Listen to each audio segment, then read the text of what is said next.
75% of people who invest in XRP don't know what coin velocity means for the XRP ledger. People say all the time that XRP can be used over and over again in a day. The price of that will never change. Are those people right? Or are they really missing something big that is right in front of them? In this video, I'm going to talk about that. Today, I'm going to teach you all about how many times you can use XRP, what is going to happen in this place over the next few months. Let's get right to it. We're going to go into a lot of great depth. 74% of people who invest in XRP don't know what coin velocity means. It may be the real reason why XRP is having trouble going to the moon. You need to know this if you own XRP. This is how it breaks down. What does coin velocity mean? How often a token changes hands is equal to its movement. Velocity is the number of transactions split by the amount of money that is in circulation. When velocity is high, dealing happens a lot. More huddling happens when the speed is low. Simple, but it has a huge effect. What does it mean to have high velocity? Tokens are always being sold. There is downward pressure on the price. When movement is low, tokens are held, which drives up the price. This is a simple case of supply and demand with a crypto twist. Token velocity and XRP are built so that transfers can happen quickly. They sell right away after transferring. In other words, XRP is dealt with very quickly. This simply speeds up the speed of tokens. There is a secret trade-off. High velocity is good for payments and liquidity, but it hurts price growth because XRP is seen more as a tool for transactions than as a coin to hold. Why XRP was made. It supports fast, instant payment through RippleNet and on-demand liquidity, huge amounts of trading on platforms. Regular escrow releases add to the stock. That speed has costs, this person is saying, because XRP was made to be fast. Is it possible to fix high speed? It can, yes. Encourage huddling through plot plans. We can lock up some of our XRP supply, which will lower the amount that's accessible and help prices go up. This is kind of what Flare and the whole DeFi layer are all about. Token burns lower the quantity, but this won't have much of an effect unless the amendment changes how much is burned per transaction in our lifetimes, our children's lifetimes, and their children's lifetimes. Guys, it won't change the price. New uses like turning real-world goods into tokens. In real time, we can see the changes that are taking place. Look at other coins next to XRP.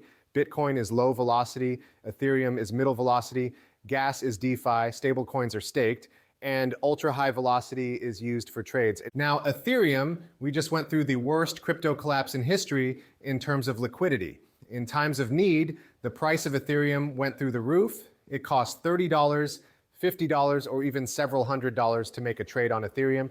Is this really the network of the future? Since the XRP record could have done that without even blinking. Does talk about how XRP's speed is more like that of safe coins than Bitcoins. As an investor, what do you need to think about? If you think that having XRP will make it move, you may not understand how the token is designed. Not just time, but also a lot of adoption and desire are likely to cause prices to rise. The key to slowing down XRP's speed will be tokenization. High token velocity means that XRP is great for payments, but it's hard for the price to rise over the long run. You will be a better, smarter consumer if you understand this.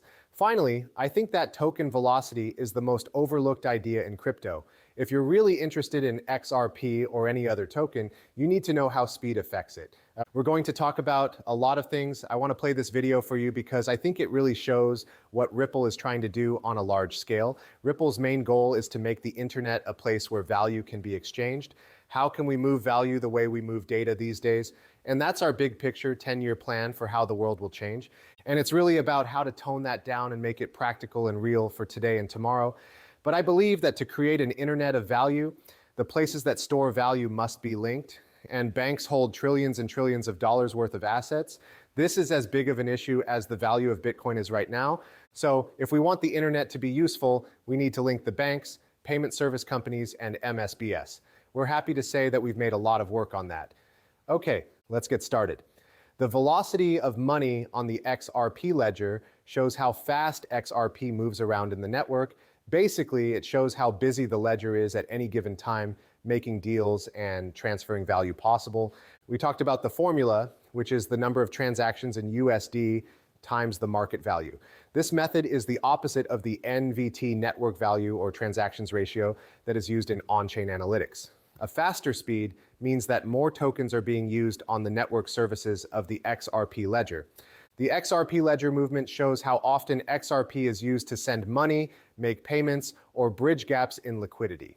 Ripple's on-demand liquidity model lets institutions buy XRP, send it across borders, and sell it right away. This means that XRP tends to move more quickly than assets like Bitcoin and Ethereum, which are usually kept or staked. Because XRP moves through transactions so quickly, it acts more like a utility token or a safe coin in circulation than a way to save money. What does high and low motion mean? We did talk a little more about that here. High speed means there is a lot going on. XRP ledger banks, DEXs, or safe coins that move money quickly. It goes up when usefulness and adoption go up, and it often happens before price drops or rises if rising transaction volume is also present. A low velocity means that stopping behavior is most common. People who own XRP limiting the network's ability to handle funds and lowering the number of transactions that can be done. The XRP ledger shows changes in speed. New data from the blockchain shows that the speed of the XRP ledger has been going up since late 2024 and into early 2025. This is happening at the same time that DEX activity, tokenized asset transfers, and payment amounts are also going up. Analysts such as CryptoQuant's Maritime have noticed that this metric's rise often happens before price increases because it shows that the blockchain is actually being used and that money is moving around. So a lot of people wonder if the price of XRP will ever go up if it can be used hundreds of times every day. This means that XRP could be used hundreds or even thousands of times every day, but that doesn't mean that the price cap is set. How velocity, liquidity demand, and available quantity work together is what's important. When there is more desire for liquidity than XRP that can be used efficiently again, the value of XRP goes up. Why great reuse doesn't stop prices from going up? The main formula for figuring out utility value estimates the total amount of payments over the available quantity and speed. Fewer tokens would be needed to settle global payments if XRP was used 100 times every day. But that's only true if banks and liquidity providers can reuse the money in a smart way across all the corridors. In real life, location, rules, and corridor isolation make liquidity difficult to access. This means that XRP needs to be kept locally to keep payments going. All over the world, these payments are coming in. You could use XRP in all of these different flows, but that's not how it works in real life. For these payments, you'll need this much XRP at some point. There is more demand than supply for XRP. For example, the speed of transactions on paper could possibly be infinite since payments settle in 3 seconds. But big investors still need to hold XRP reserves ahead of time to make sure there is instant liquidity. These held reserves create real locked value that helps prices rise and usage grow and scale around the world.